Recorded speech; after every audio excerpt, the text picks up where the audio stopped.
Quite place एक horror movie है। First scene में एक वीरान जगह दिखाई जाती है जो कि एक मार्केट प्लेस है और हल्की हल्की हवा चल रही होती है। अंदर मार्केट में हर चीज बिखरी होती है और वहाँ कोई नहीं होता। फिर एक फैमिली के मेंबर्स आहिस्ता आहिस्ता सामने आने लगते हैं। जैसा कि एक बच्चा भागता हुआ दिखाया जाता है जो कि इस फैमिली का छोटा बेटा होता है, और वहीं दूसरी साइड पर एक लड़की नंगे पांव चल रही होती है जिसका नाम रैगन होता है और वो डेफ होती है। कुछ ही देर में इनकी मदर वहां आ जाती है। वहां वो एक शेल्फ से एक मेडिसिन जार उठाती है, उसमें से मेडिसिन अपने बेटे को देती है। इसके बाद वही छोटा बेटा शेल्फ से अपना टॉय उठाता है कि वो टॉय इसके हाथ से निकल कर जमीन पर गिरने लगता है। जल्दी से रैगन भागकर उस टॉय को पकड़ लेती है ताकि जमीन पर गिरकर वो कोई साउंड क्रिएट ना करे। इससे पता चलता है कि रैगन एक इंटेलिजेंट गर्ल है। इसके बाद बच्चा अपने फादर ली के पास डोर पर जाता है जो इशारा करता है कि अंदर से अपनी मदर को ले आओ। सब इशारों से बात करते हैं और कोई आवाज नहीं निकालते क्योंकि किसी भी साउंड को क्रिएट करने से इनकी जान को एक हॉरिबल क्रिएचर से खतरा होता है। ड्रैगन फादर ली के साथ बैग में वीडियो कैमरा और दूसरी चीजें रखती है। इसके बाद वही रैगन की मदर आ जाती है और इसके साथ इसका बड़ा बेटा मार्कस भी होता है। वो इशारे से कहती है कि जल्दी अंधेरा हो जाएगा, हमें वापस जाना चाहिए। फिर वही छोटा बेटा आता है जिसे देखकर फादर ली इसके हाथ से स्पेस शटल टॉय लेकर उसकी बैटरी निकाल देता है ताकि कोई साउंड क्रिएट ना हो। फिर वो फैमिली बाहर चली जाती है, लेकिन जाते जाते वो बच्चा बैटरी को टेबल से उठा लेता है। सारे फैमिली मेंबर्स नंगे पांव होते हैं। ये फैमिली जंगल की तरफ अपने घर की तरफ मूव करती है और इनका छोटा बेटा सबसे पीछे होता है। और फिर इसी तरह फैमिली मेंबर्स को बैक साइड से स्पेस शटल टॉय की आवाज आती है और पता चलता है कि छोटे बेटे ने उस बैटरी को उसमें डालकर ऑन कर लिया होता है। फादर ली तेजी से भागता है अपने बच्चे की जान बचाने के लिए, लेकिन इससे पहले ही वो हॉरिबल क्रिएचर आकर इसको मार चुकी होती है। अब छोटे बच्चे की डेथ हो जाती है। इस कहानी में फैमिली इस दुनिया में जिंदा रहने की कोशिश कर रही होती है। यहाँ ज्यादातर इंसान एक ब्लाइंड लेकिन नॉइज सेंसिटिव मखलूक से कत्ल कर दिए जाते हैं। ये फैमिली पहले ही अपने मेंबर्स को चुप रहने या किसी किस्म की आवाज निकालने से मना कर चुकी होती है, लेकिन ली का छोटा बेटा इस मखलूक का शिकार हो जाता है। फैमिली मेंबर्स हमेशा एक दूसरे से साइन लैंग्वेज के जरिए कम्युनिकेट करते हैं। अब दिखाया जाता है कि 1 साल से ज्यादा अरसा गुजर जाता है। रैगन एक जगह लेटी होती है और इसकी जब आंख खुलती है तो वो फील्ड में होती है। फिर वो अपनी मदर के साथ जाना शुरू कर देती है, जबकि फादर ली एक रूम में बैठा सीसीटीवी मॉनिटर पर इनको देख रहा होता है। और यहाँ कुछ साइड पर टेक्स्ट भी लिखा होता है जैसे कि survive, blind, medical support, creature के बारे में लिखा होता है और बहुत सारे न्यूज़पेपर भी रखे होते हैं। यहाँ ली बाहर की दुनिया से रेडियो कांटेक्ट करने की कोशिश करता है, लेकिन हर बार नाकाम हो जाता है। ली बाहर आता है और देखता है कि इसका बड़ा बेटा एक गाड़ी के स्टीयरिंग को घुमा रहा होता है। अपने फादर को देखकर वो अंदर अपनी मदर के पास चला जाता है जो कि नॉइसलेस तरीके से डिनर को रेडी कर रही होती है। फिर फैमिली साथ में डिनर करती है बहुत खामोशी के साथ, और सर्कल में नीचे बैठे हुए एक दूसरे का हाथ पकड़कर दुआ करते हैं जैसे वो हमेशा साथ रहेंगे। सब डिनर करते हैं। रैगन और इसका बड़ा भाई फिर गेम खेलते हैं कि अचानक इनसे एक हाथ से चीज गिर जाती है जिससे जमीन पर आग लग जाती है और शोर भी पैदा होता है। फिर जल्दी से आगे बढ़कर वो लगी हुई आग को बुझा देता है और ऊपर की तरफ देखता है। वो बच्चों को चुप रहने का कहता है। रात का वक्त होता है और किसी परिंदे की बाहर से आवाज आती है और रूम में इनका लैंप भी हिलने लगता है। ली का बेटा खामोशी से रोते हुए सॉरी बोलता है क्योंकि वो चीज इससे गिरी होती है। वहाँ वो हॉरिबल क्रिएचर आ जाती है, लेकिन इनको कोई नुकसान नहीं पहुंचा सकती और चली जाती है क्योंकि ली सब कुछ कवर कर चुका होता है। अब दिखाया जाता है कि ली एक हियरिंग एम्पलीफायर बना रहा होता है रैगन के लिए क्योंकि उसको सुनाई नहीं देता। नेक्स्ट डे ली घर के बाहर सैंड फैला रहा होता है। फिर रैगन अपने फुट टॉप पर चलती हुई दिखाई जाती है और वो घर की डाउन स्टेयर्स की तरफ जाने लगती है क्योंकि कोई आकर इसको जोर से पकड़ लेता है। वो बहुत घबरा जाती है, लेकिन उसका फादर ली होता है जो साइन लैंग्वेज से रैगन को कहता है कि तुम नीचे नहीं जा सकती, और जानती हो क्यों? रैगन इशारा करती है कि मैं बच्ची नहीं हूँ, मैं शोर नहीं करूंगी। ली फिर उसको बताता है और उसको हियरिंग एम्पलीफायर दे देता है, लेकिन रैगन को पता होता है कि हियरिंग एम्पलीफायर हमेशा की तरह काम नहीं करेगा और ये नहीं सुन सकेगी। ली इसके हाथ में वो डिवाइस पकड़ाकर चला जाता है। इसके बाद ली घर से अपने बड़े बेटे को लेने जाता है मार्कस को, ताकि उसको कुछ स्किल्स सिखा सके। मार्कस अपनी मदर से कहता है कि मैं नहीं जाना चाहता। हकीकत में वो उस हॉरिबल क्रिएचर से डरा हुआ होता है, लेकिन इसकी मदर इसको साइन लैंग्वेज के जरिए यकीन दिलाती है कि तुम्हारा फादर तुम्हारी हमेशा हिफाजत करेगा और ये जरूरी है कि तुम ये चीजें सीखो। वो सिर्फ तुम्हें ये काबिल बनाना चाहता है कि तुम अपनी केयर खुद कर सको और मेरा भी ख्याल कर सको जब मैं बूढ़ी हो जाऊंगी और जब मेरे दांत नहीं होंगे। फिर वो स्माइल करती है जिससे मार्कस रिलैक्स हो जाता है और स्माइल करके बाहर चला जाता है। फिर वहाँ रैगन आती है और इशारे से कहती है मैं भी जाऊंगी, लेकिन ली घर में रहकर अपनी माँ की मदद करने का इशारा करता है। रैगन जाने का इंसिस्ट करती है, लेकिन ना ले जाने पर वो नाराज हो जाती है। गुस्से में वो घर आती है और अपनी हियरिंग एम्पलीफायर को सेट करने लगती है, सिर्फ ये देखने के लिए कि वो वर्क कर रहा है कि नहीं। रैगन को अपने छोटे भाई की याद आती है जिससे इस हॉरिबल क्रिएचर ने मार दिया होता है।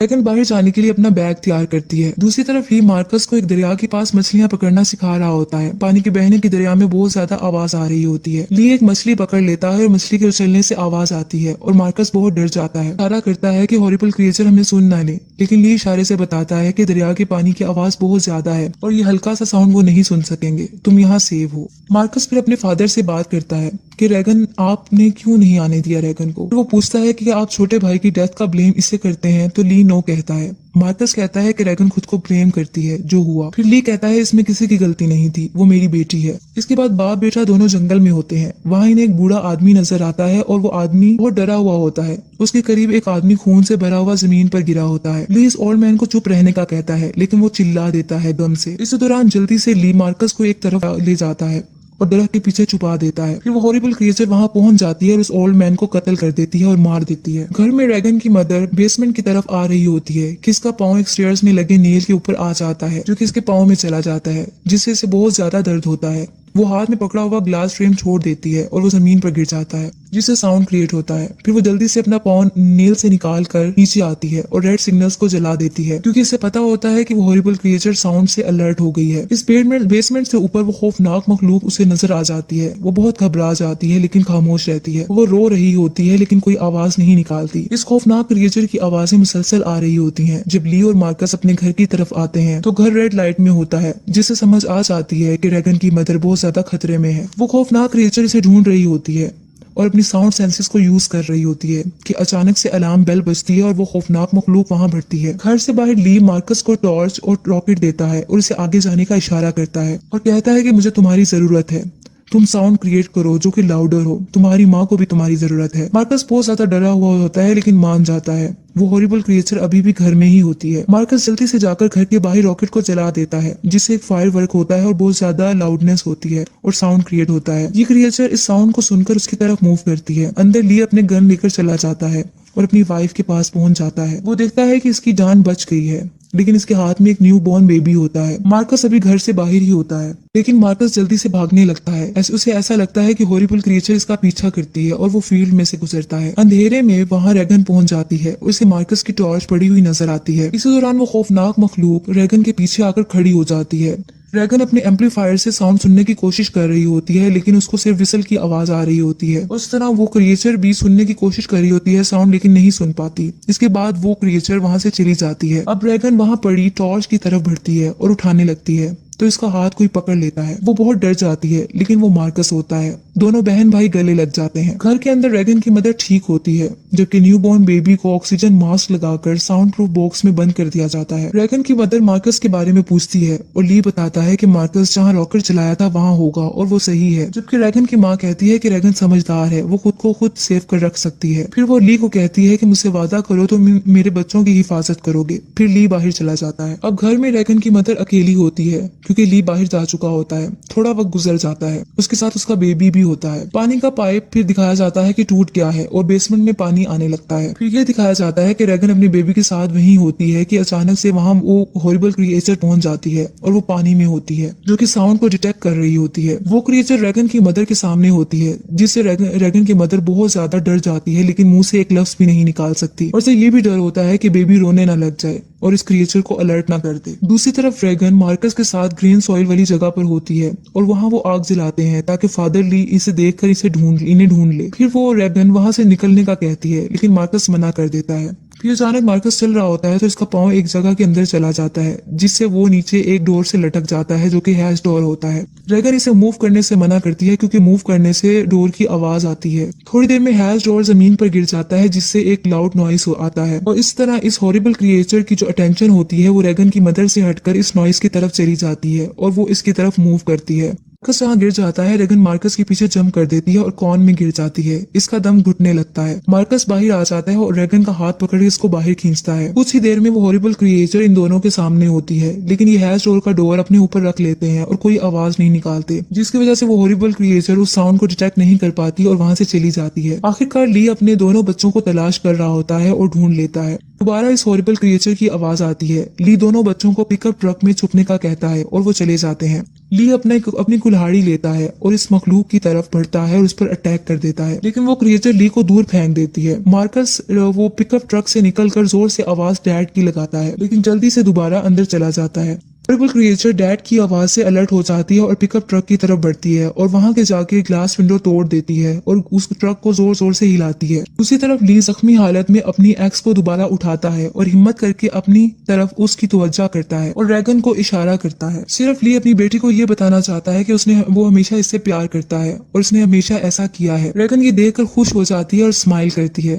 ड्रैगन की मदर सीसीटीवी मॉनिटर से ये सब कुछ देख रही होती है। अचानक से ली जोर से चिल्लाता है। वो खौफनाक मखलूक बच्चों के पिकअप ट्रक को छोड़कर ली की तरफ तेजी से बढ़ती है और ली को जान से मार देती है। इस तरह ली अपनी फैमिली की जिंदगियों को बचा लेता है और अपनी जान को कुर्बान कर देता है। फिर दिखाया जाता है कि ड्रैगन और मार्कस की मदर मॉर्निंग में हाथ में गन लिए हुए बच्चों को घर के अंदर ले आती है और ड्रैगन सीसीटीवी मॉनिटर वाली जगह पर जाती है और वहां जाकर उसे अपने फादर की याद आती है और वो रोने लग जाती है कि मदर भी ड्रैगन के पास आकर रोने लग जाती है। न्यू बॉर्न बेबी मार्कस के हाथ में होता है। अचानक से लैंप हिलने लगता है और वो हॉरिबल क्रिएचर दोबारा घर में इनके सामने आ जाती है। ड्रैगन की मदर इस पर गन पॉइंट करती है। कोई आवाज नहीं निकालता, मुकम्मल खामोशी होती है, लेकिन रेडियो कनेक्टिविटी की आवाजों से ये क्रिएचर इसकी तरफ अलर्ट हो जाती है और बहुत से मॉनिटर्स को तोड़ देती है। ड्रैगन की नजर इसके फादर के लिखे हुए टेक्स्ट पर पड़ती है जहाँ लिखा होता है व्हाट इज द वीकनेस। ये इस क्रिएचर के बारे में लिखा होता है। ड्रैगन को अभी भी अपनी हियरिंग एम्पलीफायर से विसल की आवाज आ रही होती है। वो देखती है कि वो हॉरिबल क्रिएचर तड़पना शुरू हो गई है। यहाँ से पता चलता है कि एक तेज सीटी की आवाज इसकी वीकनेस है जिससे वो भागती है। ड्रैगन इसको माइक्रोफोन में डाल देती है जिससे वो खौफनाक मखलूक भागने लगती है और वो हॉरिबल क्रिएचर भाग जाती है। कुछ ही देर में दोबारा घर के अंदर वापस आ जाती है, लेकिन ड्रैगन की मदर इस पर गन को फायर कर देती है जो इसके मुंह पर जाकर लगती है और वो क्रिएचर जमीन पर गिर जाती है और मर जाती है। फिर ड्रैगन और इसकी माँ सीसीटीवी मॉनिटर से देखते हैं कि